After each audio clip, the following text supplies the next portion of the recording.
This is NewsBreak26 in Southwest New Brunswick. I'm Vicki Hogarth. Here's what's happening in our part of the world.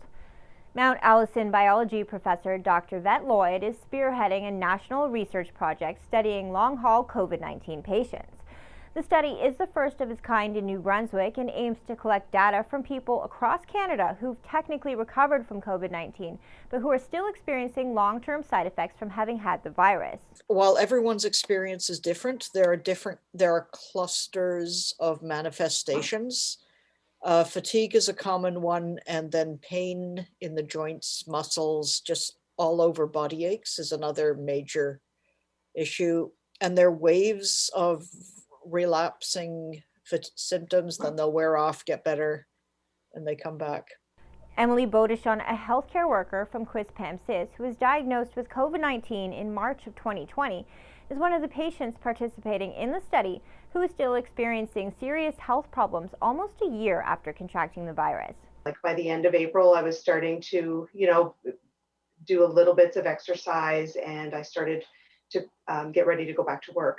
And then the 1st of May, as soon as I went back to work, I had a relapse. And that's when, I was hit by the fatigue, and the headache came back and the cough came back. And from that point on, I wasn't able until just very recently I wasn't able to go back to work full time just because it would just wear me out and I would be back in bed.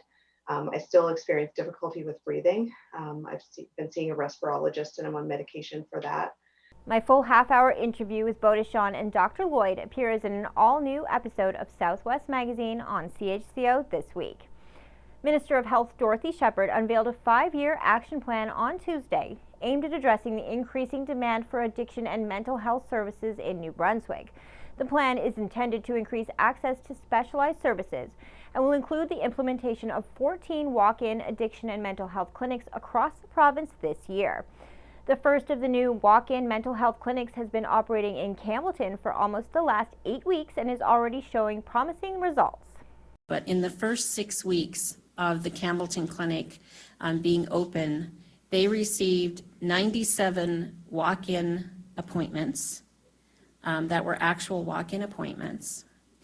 94% of those appointments were satisfied in one visit, and follow-up calls showed that there was a high degree of satisfaction with those visits. And the wait list of 37 was eliminated. This is exciting, and I can't wait to get more clinics up and running.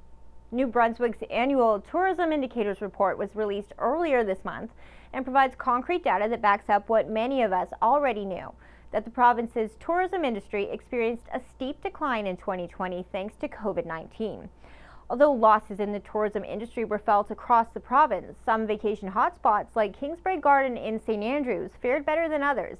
Of the 13 attractions examined closely in the report, Kingsbrae came out on top with only a 14% decrease in visitors last year. When you consider we opened a couple of weeks later, while we were actually open, it was almost on par to the year before. The only change is we saw a huge increase in the amount of people that came on the weekend versus during the week.